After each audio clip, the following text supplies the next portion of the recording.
तो अपन ने मापन में शुद्धता और त्रुटियों के बारे में अध्ययन किया था। कौन कौन सी त्रुटियाँ पढ़ी थी अपन ने? क्रमबद्ध त्रुटियाँ, है ना, आकस्मिक त्रुटियाँ, स्थूल त्रुटियाँ। आज अन्य त्रुटियों के बारे में और अध्ययन करेंगे, जिसमें प्रमुखतया 4 त्रुटियाँ और होती हैं। कौन कौन सी? परम त्रुटि, माध्य परम त्रुटि, आपेक्षिक त्रुटि और प्रतिशत त्रुटि। तो इनका अध्ययन प्रैक्टिकल रूप से किया जाता है।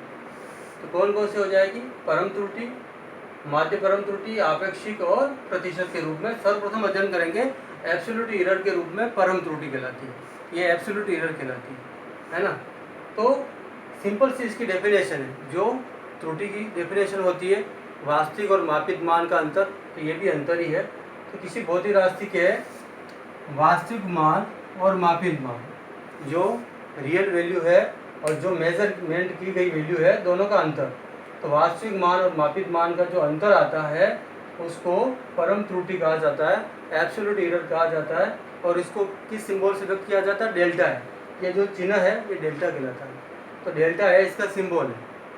तो वास्तविक और मापित मान का जो अंतर आ जाएगा वो ज्ञात करने वाले अपन। जैसे प्रैक्टिकल ले रहे हैं और उसके बहुत सारी वैल्यू आ गई है, बहुत सारे मान लिए प्रैक्टिकल के अंदर, A1, A2, A3, A4, AN तक। अब इनका औसत कैसे लेते हैं? जैसे गणित में लेते हैं A1 + A2, A3, AN है। अब कितनी संख्या n टाइम, तो n का भाग दे दिया, तो 1/n को अलग किया, इस पूरी सीरीज को एक समाकलन के रूप में लिख दिया।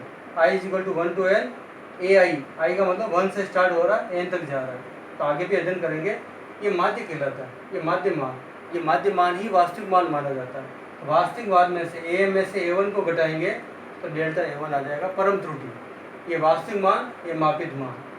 AM में से A2 घटाएंगे तो परम त्रुटि आएगी delta A2, delta A3, delta AN के रूप में आएगा। तो AM माध्य मान जो है वो वास्तविक मान माना जाता है। बाकी जो मापित मान है इनका अंतर रख लेंगे अपन, तो परम त्रुटि कहलाएगा। माध्य परम त्रुटि ये भी परम त्रुटि से प्राप्त होता है। तो जो परम त्रुटि अगर उसकी औसत वैल्यू ली जाए, उसका माध्य मान लिया जाए, तो परम त्रुटि का अगर औसत लिया जाए या माध्य मान ज्ञात किया जाए, माध्य परम त्रुटि डेल्टा ए से व्यक्त किया है, तो डेल्टा A1, A2, A3 ये परिमाण कहलाता है। लाइनें खींचते हैं इसको मॉडुलस परिमाण। तो delta A1, delta A2, delta A3 चलता रहेगा n टाइम। तो ये इनका औसत कहलाता है। तो डेल्टा ए लाइन खींचते इसको कहते हैं बार, डेल्टा ए बार। ये औसत का सिंबल है, प्रतीक चिन्ह। तो ये कहलाता है डेल्टा ए बार। तो यानी कि परम त्रुटि के औसत मान को, ये औसत मान कहलाता है बार। तो परम त्रुटि के औसत मान को या इसके माध्य मान को माध्य परम त्रुटि कहते हैं। और इसको समाकलन के रूप में लिख सकते हैं। 1/n को अलग कर दिया, I = 1 to n। ये डेल्टा ए ही है सब कुछ, डेल्टा ए लिख दिया परिमाण के अंदर। I का मतलब I का मान 1 से लगाकर n तक चलेगा। अगला आता है आपेक्षिक त्रुटि। ये इस सिंबल से बनता है, सूत्र बन जाता है। डेल्टा ए बार क्या है? ये पढ़ा अपन ने, माध्य परम त्रुटि। AM का मतलब मीन वैल्यू यानी माध्य मान। तो माध्य परम त्रुटि और माध्य मान का ये अनुपात कहलाता है। ये भिन्न बनती, इसको अनुपात कहते हैं। तो माध्य परम त्रुटि और माध्य मान के अनुपात को आपेक्षिक त्रुटि कहा जाता है। तो 2 का अनुपात है, आपेक्षिक त्रुटि कहलाती है। और अंत में आता है परसेंटेज एरर कहलाता है, प्रतिशत त्रुटि। यही सूत्र लेंगे और परसेंटेज का मतलब 100 से मल्टीप्लाई करना। तो आपेक्षिक त्रुटि के प्रतिशत को प्रतिशत त्रुटि कहा जाता है। तो ये 4 त्रुटियां हैं, इनके बारे में और भी प्रश्न सोल्व करेंगे। परम त्रुटि, माध्य परम त्रुटि, आपेक्षिक और प्रतिशत, किसी भौतिक राशि के वास्तविक मान और मापित मान का अंतर, और परम त्रुटि का अगर माध्य मान लिया जाए, औसत लिया जाए, तो माध्य परम त्रुटि। माध्य परम त्रुटि और माध्य मान का अनुपात कहलाएगा आपेक्षिक त्रुटि।